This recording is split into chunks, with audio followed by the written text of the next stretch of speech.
Honestly, about 6 months before everything blew up, I already felt something was off. Before, Irina and I could sit in the kitchen at night and talk about anything, plans, dreams, silly stuff. Lately? Silence. The kind that wraps around you like fog. She'd be in the room, but not really there. At first, I chalked it up to stress. She really was working a lot, new position, new projects. And I was proud of her, truly. Thought she was growing, thriving. But then, little things started to show. New perfume. New dresses. After-work meetings that stretched past midnight. And a new password on her phone.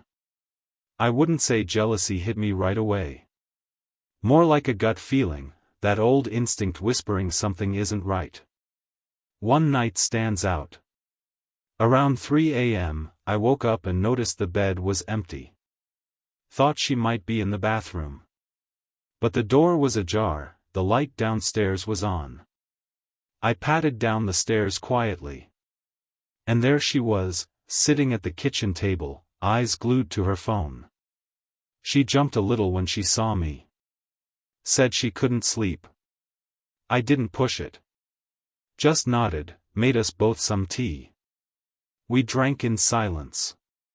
But inside, I knew, this wasn't insomnia. After that, the signs kept piling up. She suddenly cared a lot more about her appearance. Got her hair done more often, bought lingerie she hadn't worn in years, and not for our nights. Her tone changed too, less warmth, more indifference. Then came the late-night calls. She'd step outside for air, phone pressed to her ear, voice low. And when she came back in, that strange, almost guilty look, just for a second, then gone. I started noticing gaps in her stories.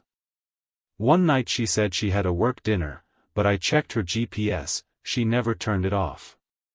She was nowhere near the restaurant she mentioned. Another time, she claimed to be at a client's, yet her gym pass showed a late-night check-in across town. I wasn't stupid. And I wasn't blind. I'd just chosen to trust. Until now. I didn't confront her, not yet. I played dumb, smiled, kept the routine going. Meanwhile, I quietly started gathering information. I pulled bank statements. Reviewed our joint account. Funny thing, there were charges for hotels, boutique cafes, flowers. None of which were for me. Then came the clincher, one of her work trips had been billed to my credit card. The receipts didn't lie, 2 nights at a spa resort.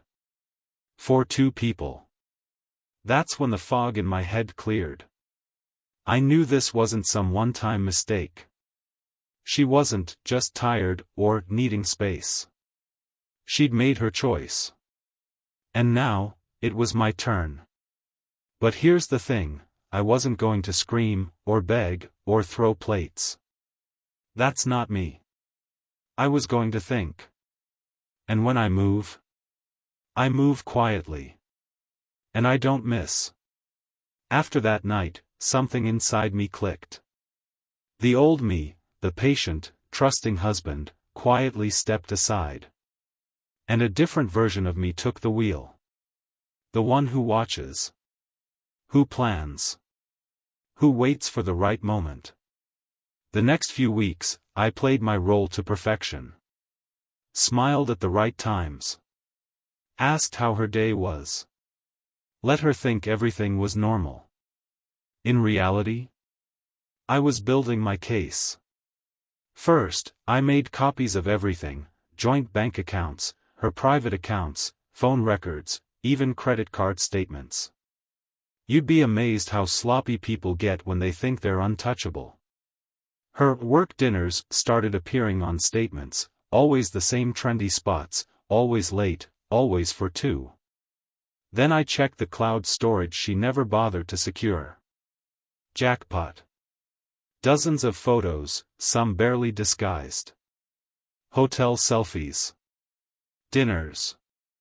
Wine glasses clinking across a table, and in a few, a man's hand. Not mine. He even had the nerve to wear the watch I'd seen her gift wrapped last month. For her boss, she'd claimed.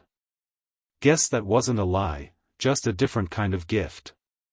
Still, I wasn't ready to confront her. Not yet. Instead, I contacted a lawyer, an old friend, discreet and damn good. We met over coffee. I laid everything out. He listened quietly, then looked me in the eye and said, "You've got more than enough. The question is, do you want scorched earth, or a clean break?" I thought about that for a moment.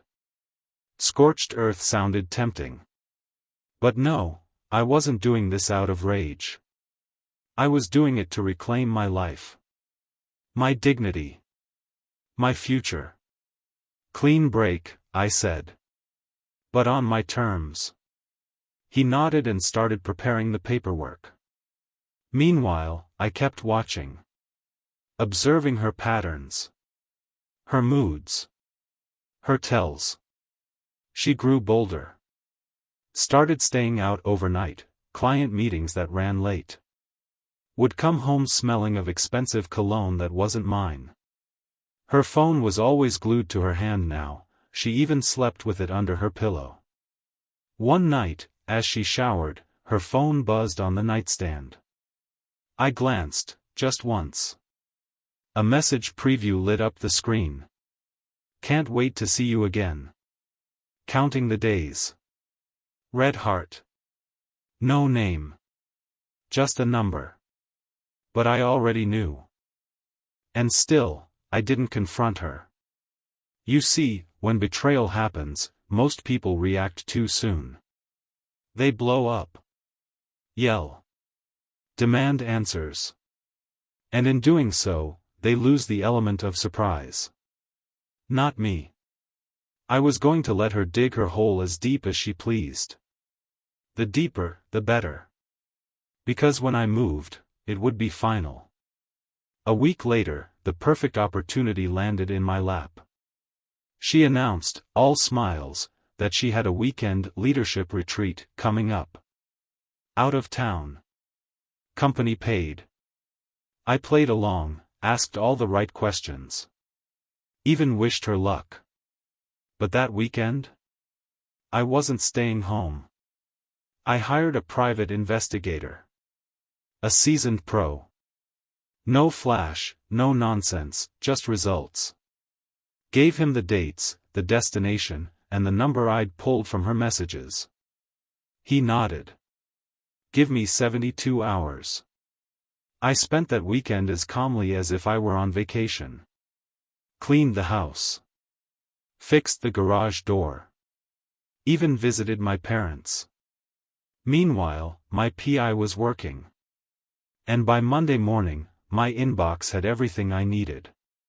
Photos. Videos. Hotel check-ins. Dinner dates. A second phone she'd been using. And most damning of all?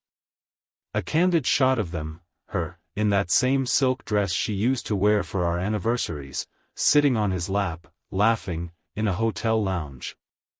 I sat at my desk, staring at the screen. The strange thing? I didn't feel rage. Or heartbreak.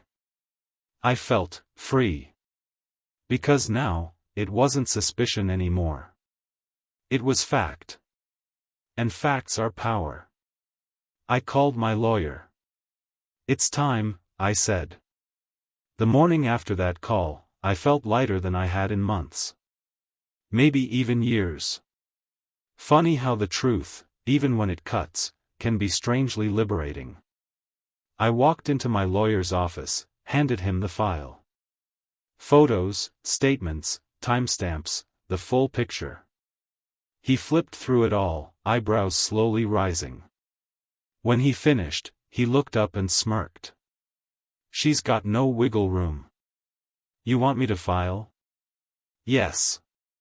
Quietly. "No drama. I want her to see it coming only when it's too late. You're colder than most I deal with, he said. Not cold. Just done, I replied. The papers were drafted that day. Ironclad prenup, check. Evidence of infidelity, check. No claim on my business, check. We scheduled the filing for Friday. Why Friday? Simple, timing. She had a big corporate gala that weekend. One of those fancy black tie events she loved, full of handshakes, champagne, and curated Instagram stories. And I was going to let her enjoy every second of it, right before her world shifted. But first, there was one more move to make. Remember that second phone my PI found? Burner phone, cheap. But what she didn't know was that he'd cloned it before handing it over. And on it? Dozens of messages to her lover. And guess who he was? Her direct manager. That changed everything. Not just personal betrayal, now we had company policy violations on the table. Abuse of position. Corporate ethics breach. This wasn't just a personal scandal anymore, it could cost them both their jobs. I didn't have to expose it, not yet. But knowing I could? That was leverage. Real leverage. So I made an anonymous report to the company's ethics hotline. No accusations, just a polite tip. Enough for them to start sniffing. Then Friday came. The papers were filed at 9 a.m. She had no clue. Left for work like it was any other day, dressed to the nines for her gala. I spent that afternoon calmly packing a few essentials.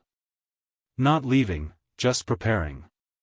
You see, in situations like this, people can get unpredictable.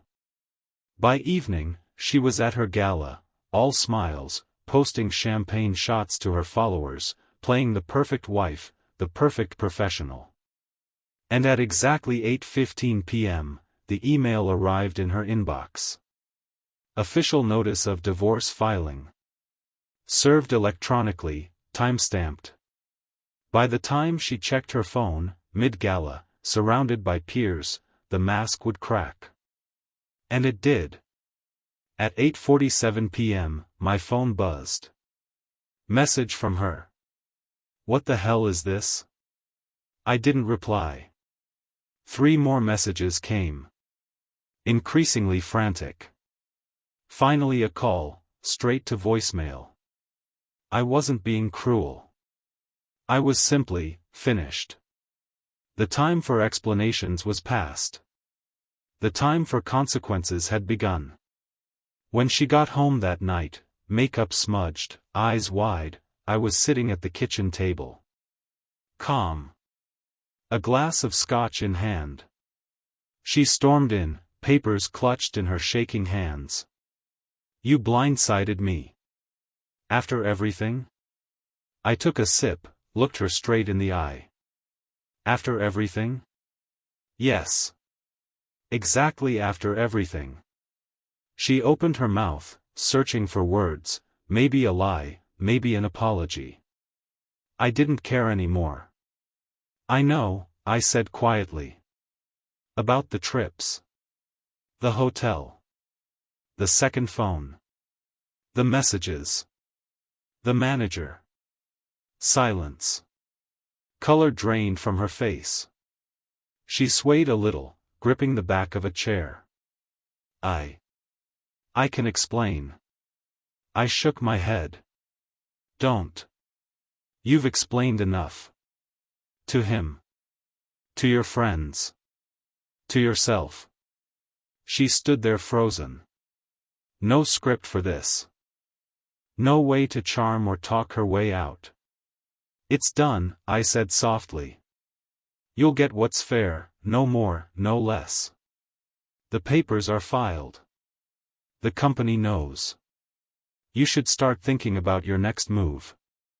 I finished my drink, stood up, and left her standing there, robe slipping off one shoulder, mascara smudged, world crumbling. The morning after that kitchen scene, I woke up early.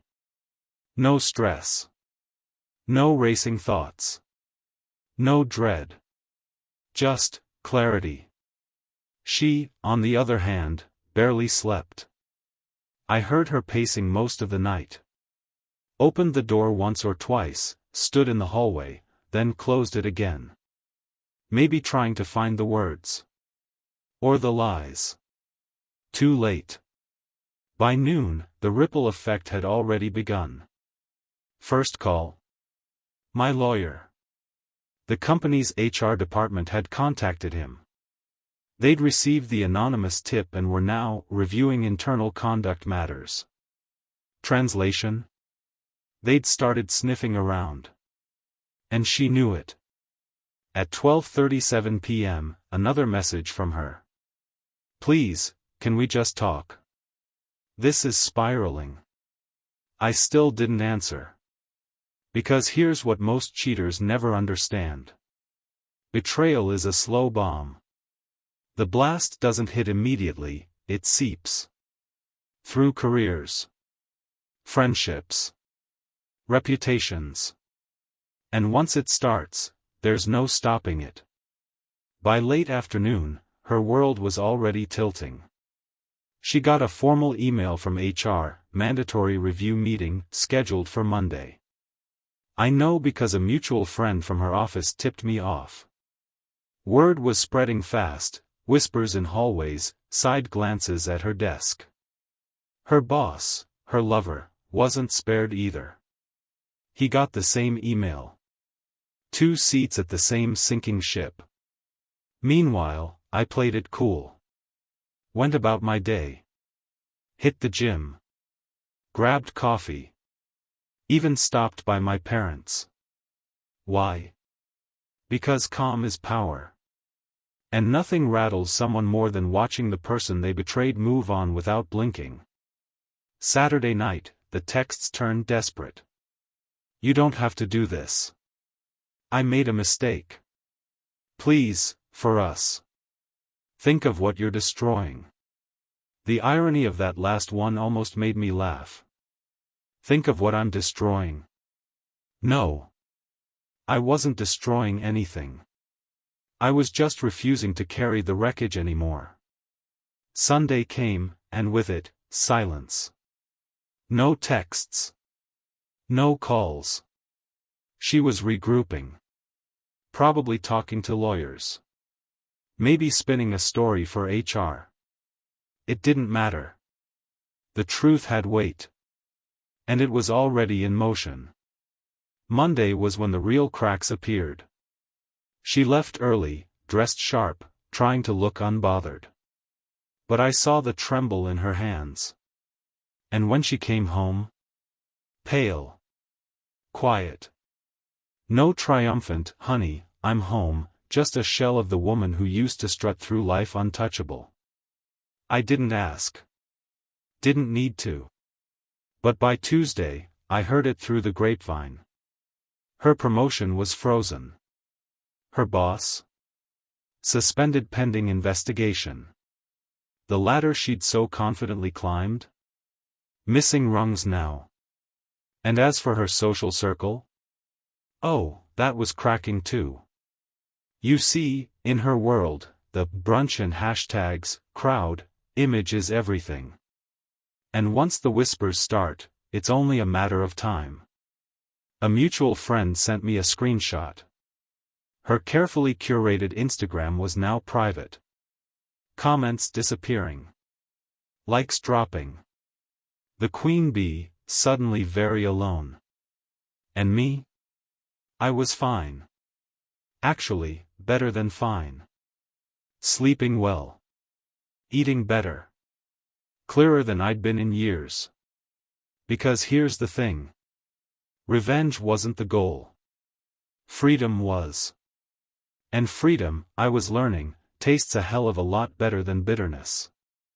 By the end of that week, my house didn't feel like a war zone anymore. It felt empty, sure. But not lonely. There's a difference. An empty house can be filled again, with better things. She was still there, technically, packing in slow, tense bursts. Avoiding me. Not that I minded. But mentally? I'd already left that marriage behind. I went back to work, full-time. I own a small real estate business, started it from scratch years ago. And now? Coming back to it felt like slipping into an old, comfortable jacket. Deals started moving again. Listings were up. My mind was sharper. More focused. Funny thing about betrayal, once you cut out the poison, your vision clears fast. Then came an unexpected message, from someone I didn't even know existed. A woman named Mara. Her text was short, to the point. I believe we should talk. We share a common problem. Can you meet for coffee? Curious, I agreed. Neutral place. Public cafe. When she walked in, tall, poised, businesslike, I knew instantly. She was his wife. My soon-to-be ex's lover's wife. And damn, she was composed. Not the crying, devastated type. More like a woman who'd walked through hell and come out sharper. Thank you for meeting, she said, sitting down. I just want you to know, you're not alone in this mess. I'm cleaning up my share too. And then she slid a folder across the table. Inside? Printouts. Timelines. Overlapping hotel bookings. Screenshots of texts. Turns out, surprise, surprise, my ex wasn't his first affair. Just the latest. He's charming, she said. And slippery. But not as smart as he thinks. I've been documenting everything for months. I looked her in the eye. Why share this with me? She didn't hesitate. Because I know what it's like to be made into someone's stepping stone. You've got a future to rebuild. I've got kids to protect. This helps us both. That moment? Something clicked. Up to then, I'd been focused on cleaning up the wreckage. Now, for the first time, I started thinking about what to build next. For myself. Not in reaction to her, but for me. We left the cafe with a handshake. No drama. No bitterness. Just mutual respect between two people who'd survived the same storm. The days that followed felt different. I wasn't angry anymore. Not mourning, either. Just clear. I dove into my work. Signed 2 new property deals. Reconnected with old clients. Even hit the gym again. And damn, turns out betrayal burns calories. I was feeling better than I had in years. Then one evening, out of nowhere, a knock at my door. I opened it to find an old friend I hadn't seen since college, Eli Mason. Scruffy, broad-shouldered, permanent smirk, like a guy who knows the punchline to every joke. Well damn, he said, grinning. You went full off-grid bachelor, huh? I laughed. What are you doing here? Got your postcard, he said, holding it up. Figured it was a cry for help disguised as a vacation update. We ended up on the porch that night, 2 guys in flannel, sipping bourbon, talking like no time had passed. You really detonated that one, Eli said between sips. HR exposure. Legal chess. Data trail. Everything but the theme music. I grinned. Wasn't revenge. Just done being walked over. He clinked his glass against mine. Proud of you, man. Always knew you had a dark side. Not dark, I said. Just finally seeing things clearly. And that was the truth. Because betrayal? Yeah, it cuts. But it also strips away the lies. And what's left is real. 3 weeks after Eli's surprise visit, my world looked nothing like it had before. The house? Still mine, rock solid. The legal stuff? Moving fast. Her? Quiet. No calls. No emails. No drive-bys. Just silence. But just when I thought things had finally settled, my phone rang, unknown number. I answered, curious. And heard a calm, efficient voice. Mr. Walker? This is Mara. I think we should talk again. In person. I agreed. Neutral ground, same cafe as last time. When she walked in, she looked even more composed than before. No wasted words. No dramatics. I wanted to let you know, Greg and I are officially done. Papers are in. And I thought, you should have this. Another folder. Thicker this time. Inside? Everything. Full financial records. More screenshots. Even video stills from some ill-advised late-night hotel bar visits. I looked up. You're handing me a nuclear option. She nodded. Use it however you want. Just know, I'm burning the bridge. No looking back. We talked for an hour, two people who'd lost a lot, but weren't about to be victims. You know, she said finally, we both deserved better. Yeah, I agreed. But at least now we can build it. When I left that cafe, I felt something I hadn't in a long time. Hope. Not bitterness. Not rage. Just hope. The following weeks were a blur, in the best way. I went back to my business full throttle. My real estate deals? Better than ever. Turns out a clear head and a steady hand are pretty good for business.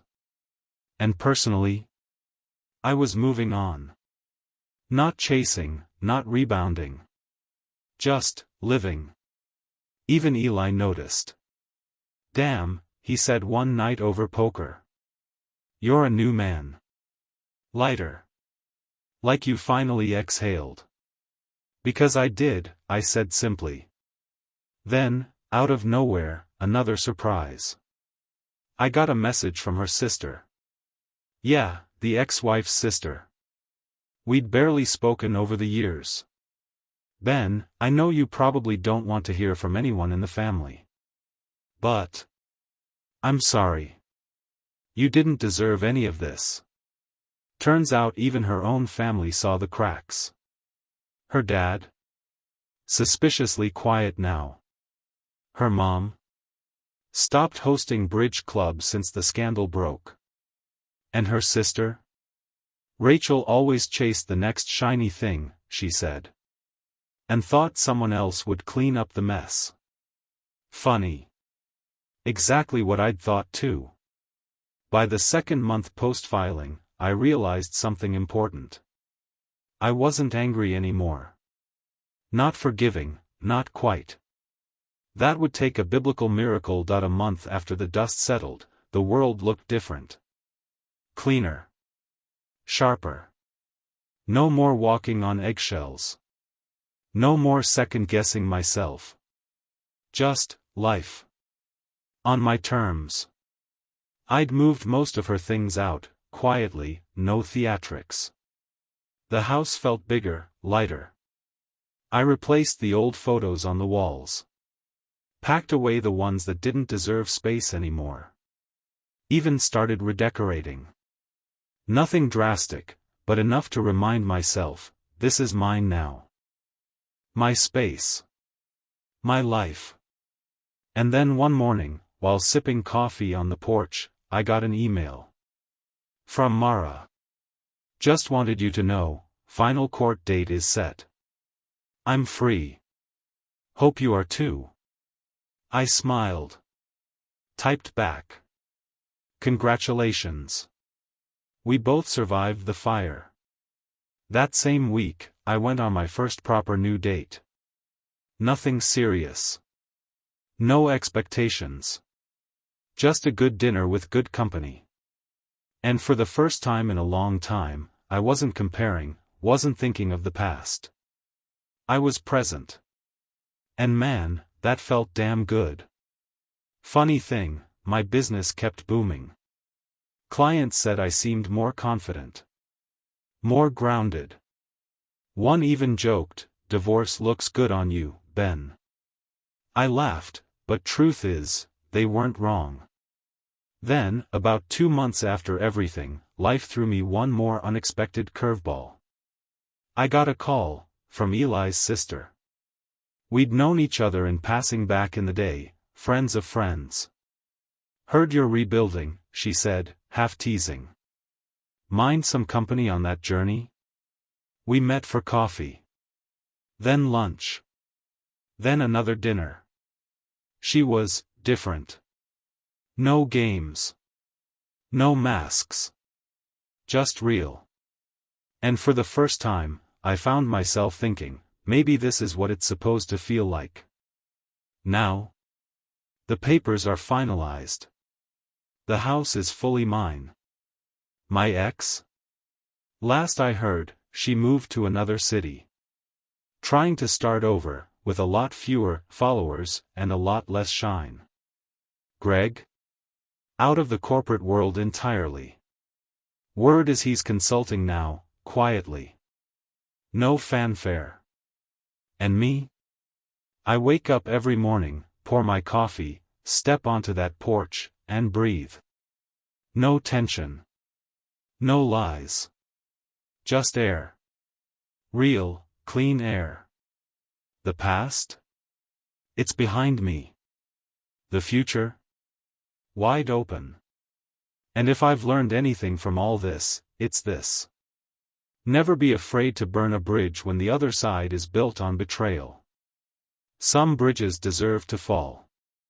And when they do, you walk forward. Head high. No regrets. But the rage? Gone. Burned hot, fast, then out.